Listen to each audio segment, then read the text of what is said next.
Shri Niranjan BC,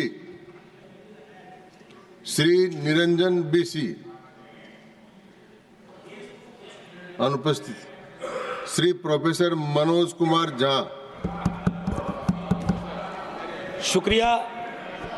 शुक्रिया माननीय सभापति महोदय। थोड़ा हट करूंगा वक्त के लिए, लेकिन आखिर में अभी चालू तो करिए हुजूर। सर, माननीय सभापति महोदय, अच्छा है हम सब संविधान पे बात कर रहे हैं। उस सदन में भी हुई, इस सदन में भी तमाम साथियों ने संविधान पे बात की। अपना अपना दायरा है, अपनी अपनी सोच है, अपनी अपनी प्राथमिकताएं हैं, लेकिन महत्वपूर्ण ये है कि हमने संविधान पे बात की। कई ओहदेदार लोग दूसरे स्तंभ के, वो तो ईश्वर से बात करने लगे हैं। भगवान को कितना काम है, किसी की नौकरी लगवानी है, किसी की शादी करवानी है, किसी को चुनाव जितवाना है, तो किसकी पर्ची निकलेगी, किसकी अर्जी लगेगी। तो अच्छा है कि हम संविधान के दायरे में बात कर रहे हैं। माननीय सभापति महोदय, नेहरू जी पर बहुत चर्चा होती है। जब से इस संसद में आया हूं, और मैं इस नई सरकार के बाद ही सदन में आया हूं। बचपन में सोचा करता था पार्लियामेंट पहुंचूंगा, लेकिन आज एक कन्फेशन करता हूं, हमेशा अपने को विपक्ष में देखता था, तो विपक्ष में ही हूं। तो सर ऐसा है, मैंने कई दफा कहा है, 14 का चुनाव, 19 का चुनाव, 24 का चुनाव, जवाहरलाल नेहरू नहीं हारे हैं, विपक्ष हारा है, कांग्रेस हारी है। 100 साल आप चुनाव जीतेंगे, लेकिन नेहरू को फिर भी वहां खड़ा पाएंगे, क्योंकि अथॉरिटेरियनिज्म के खिलाफ, पार्लियामेंट्री डेमोक्रेसी के प्रतीक हैं नेहरू। वो ढाल हैं, वो रक्षा कवच हैं। और मैं आपको बताऊं, हमारे नड्डा साहब ने जेपी का उद्धृत किया, और मुझे अच्छा लगा कि जयप्रकाश जी ने जब इंदिरा जी को, वो इंदू लिखा करते थे, जब चिट्ठियां लिखी ना इमरजेंसी के दौरान, तो नेहरू को इन्वोक किया। I am writing to you in the name of your father Jawaharlal Nehru. वो ऐसे व्यक्ति थे, जब उनकी आलोचना नहीं होती थी तो छद्म नाम से अपनी आलोचना स्वयं करते थे। तो मैं क्या कहूं, जयप्रकाश जी का कश्मीर पर जो नेहरू जी को चिट्ठी थी या इंदिरा जी को चिट्ठी थी, अगर वो चिट्ठी आज मनोज कुमार झा अपने नाम से कॉपी पेस्ट करके लिख दे, तो सर शाम तक मैं टेलीविजन डिबेट में विलेन बन जाऊंगा। मेरे पर यूएपीए लगे ना लगे, सांसद हूं शायद ना लगे, लेकिन बहुत तरह की तोहमत लगेगी। सर एक आवश्यक बात, हम महापुरुषों की जन्मतिथि पुण्यतिथि पर माल्यार्पण वाले दुनिया के नंबर 1 देश हैं। इतनी पुष्प वर्षा करते हैं जन्मतिथि और पुण्यतिथि पे, लेकिन सर वो तिथियां इस बात की भी होती है कि हम अपनी चुनौतियों को स्वीकार करें। अगर हम संविधान दिवस मना रहे हैं, क्या फ्रीडम के बारे में नहीं बात होनी चाहिए? दोनों तरफ ऐसी बातें हो रही हैं, मेरी कमीज सफेद, तुम्हारी कमीज गदली। अरे साहब, संविधान की कमीज देख लो, वो गदला ना हो, उस पे दाग ना पड़े। ये हमारा दायित्व होना चाहिए। आज से 25 वर्ष बाद मैं इस सदन में नहीं होऊंगा, हम में से बहुत लोग नहीं होंगे। जब 100 साल पे चर्चा हो रही होगी, बहुत चर्चा होगी, लोग विश्लेषण करेंगे, जैसे आज हम करते हैं कि नेहरू को यह करना चाहिए था, नेहरू ने वो नहीं किया। 100 साल बाद कोई आपके बारे में टिप्पणी करे, मैं जीवित नहीं रहूं, संभवतः मैं सदन में नहीं रहूंगा, लेकिन वो भी अच्छा नहीं लगेगा सर, अशोभनीय लगेगा। टाइम मशीन नहीं है सर, नहीं तो मैं अपने सारे साथियों को 47-46 ले जाता। खून की नदियां बह रही थी दोनों तरफ, खून की नदियां। मंदिर में गाय काट के फेंकी जा रही थी, मस्जिद में सुअर फेंके जा रहे थे। उस दौर में एक ऐसे देश के निर्माण का संकल्प, गलतियां हुई होंगी। आप विलेन क्यों बनाते हो भाई? विलेन मत बनाओ, आपसे भी गलतियां होती हैं, हमसे हुई हैं। मैं सिर्फ इतना कहता हूं माननीय उपसभापति महोदय कि जब हम तबसरा करते हैं इस तरह के नेताओं पे, तो हम भूल जाते हैं 47 में इस देश की क्या हालत है। सर आपने घर बनाया हो, मैंने नहीं बनाया अभी तक, मेरे पिता ने बनाया। सर ग्राउंड फ्लोर बनाने में सबसे ज्यादा मेहनत लगती है, नींव है वो। नेहरू और अंबेडकर, पटेल, आजाद ने नींव डाली। आप सेकंड थर्ड फ्लोर बना रहे हैं, उन्होंने फर्स्ट फ्लोर बनाया, आप 5 फ्लोर और बनाइए, लेकिन नींव के बगैर फ्लोर किसी काम का नहीं है, ये याद रहना चाहिए। सर माननीय उपसभापति महोदय, हमारे प्रधानमंत्री जी, भाजपा के कई साथी, और चूंकि ये संविधान की डायरेक्टिव प्रिंसिपल्स में है कि यूनिफॉर्म सिविल कोड, सर मैंने विस्तार से अध्ययन किया है, नड्डा साहब ने भी अध्ययन किया होगा, तमाम साथियों ने। सर कई तरह के उस पे विचार थे, लेकिन डोमिनेंट विचार था कि इसको रखो, किसी दिन वक्त आएगा इस पर बात होगी। सर 44 आर्टिकल जो कि ड्राफ्ट में 35 था, उससे पूर्व आर्टिकल 39 क्लॉज सी है sir, about concentration of wealth. Income inequality का इस देश में जो आलम है, हम टाइम बॉम्ब पे बैठे हुए हैं, टाइम बॉम्ब है ये, और ये सबको इंपैक्ट कर रहा है, ना सिर्फ गरीब मजलूम वर्गों को, मध्यम वर्ग को। अभी हालिया रिपोर्ट आई कि प्रॉफिट मेकिंग कंपनीज, लेकिन उनकी प्रॉफिट का एम्प्लॉय के सैलरी में कोई रिफ्लेक्शन नहीं है सर। रिलेटिव डिप्रिवेशन का जन्म हो रहा है। 44 तक पहुंचिए यूनिफॉर्म सिविल कोड तक, लेकिन रास्ते में एक मील का पत्थर है आर्टिकल 39C, वहां रुकिए, ठहरिए, सोचिए कि इसको, क्योंकि अंबेडकर साहब को आप कोट कर रहे थे सोशलिज्म के बारे में कि वो कहते थे कि वो तो रचा बसा है, सेक्युलरिज्म रचा बसा, मानता हूं, लेकिन उन्होंने नेशनलाइजेशन ऑफ लैंड और इंडस्ट्री की भी बात की थी। मैं उसकी पैरोकारी आज के दौर में नहीं कर रहा हूं, लेकिन ये जरूर कहूंगा कि प्राइवेट प्लेयर्स ऐसे ना हो जाएं कि एक को चादर से ढकने के चक्कर में पूरा देश नग्न सच्चाई से रूबरू होता रहे, ये नहीं होना चाहिए। अब सर मैं एक बात कहता हूं, आज जब मैं यहां बोल रहा हूं, इस देश के किसी न किसी कोने में सीवर से एक आध डेथ हो चुकी होगी, सीवर में उतर करके खुदाई चल रही है इस देश में, कई जगह खोदे जा रहे हैं। एक खुदाई हम सब सांसद मिलके करें, वो जो सेप्टिक टैंक और सीवर में उतर करके जहरीली गैस से मरने वाले लोग, ये कौन है? ये हम एक हैं तो सेफ हैं में नहीं आते, ये हमारे हिस्सा नहीं है, इसी समाज का हिस्सा है। हाँ, ये अव्वल बात है कि हमारी जातिगत सीढ़ी नुमा पदानुक्रम में वो नीचे आते हैं, उनके उन पर गौर थोड़ा हम कम करते हैं, ये नहीं होना चाहिए। और मैं समझता हूं कि फ्रीडम की जब बात हो तो हम मूल्यांकन करें। फ्रीडम में हाइफन नहीं होता है, फ्री के बाद डॉम नहीं, जैसे जॉर्ज ऑरवेल की किताब में था, all animals are equal but some animals are more equal than others. इस देश में नाम और सरनेम से भी चीजें तय होती हैं। खालिद नाम है, जेल में रहोगे, सुनवाई नहीं होगी। हैदर नाम है, मीरान हैदर, नहीं सुनवाई होगी। इमाम नाम है, सरजिल इमाम, नहीं होगा।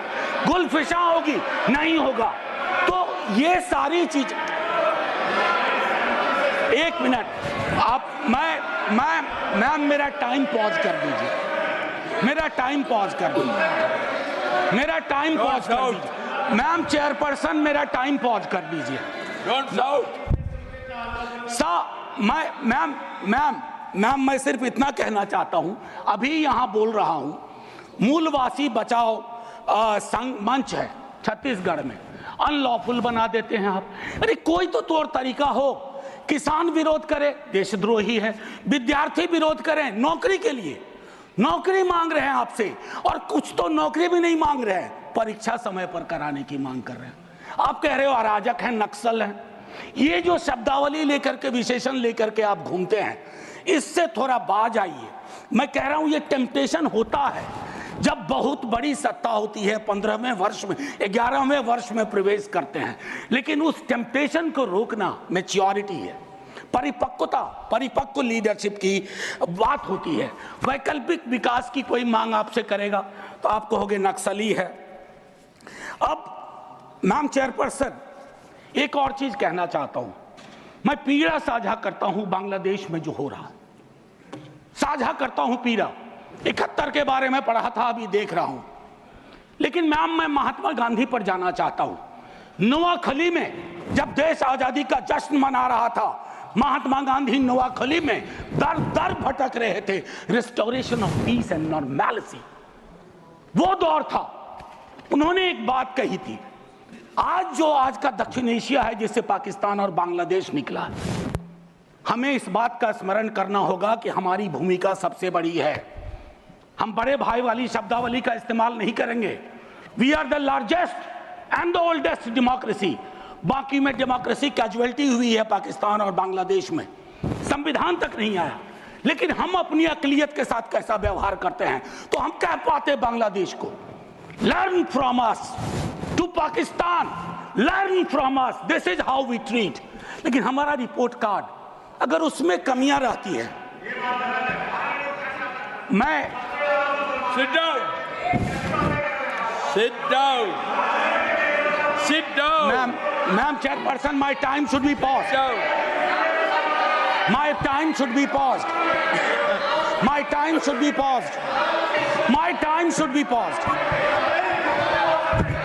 Honorable members.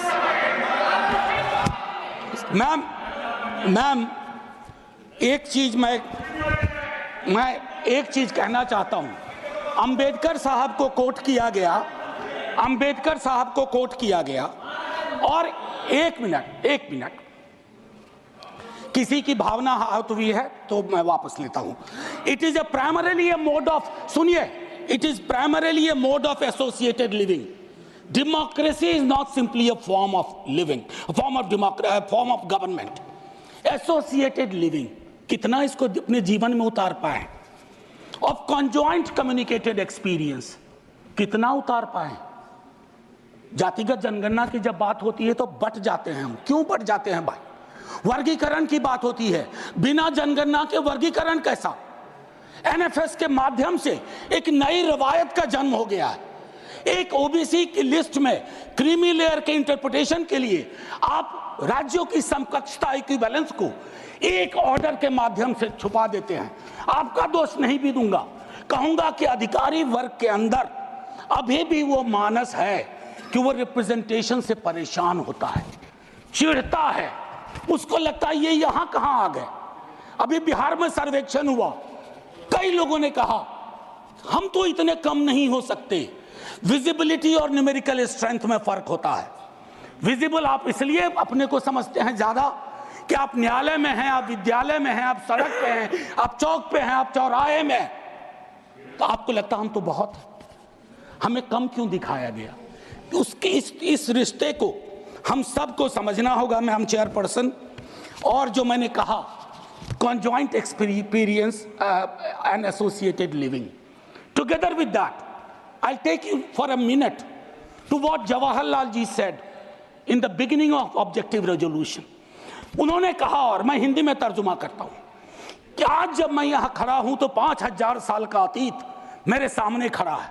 मैं अभिभूत भी हूं, लेकिन मेरी चिंताएं भी हैं। इन चिंताओं और अभिभूत होने के बीच किस तरह के राष्ट्र का हम निर्माण करेंगे इस संविधान सभा के माध्यम से, मैं इस चुनौती को स्वीकार करता हूं अपने साथियों के साथ। और देन ही mentioned oath of tennis court.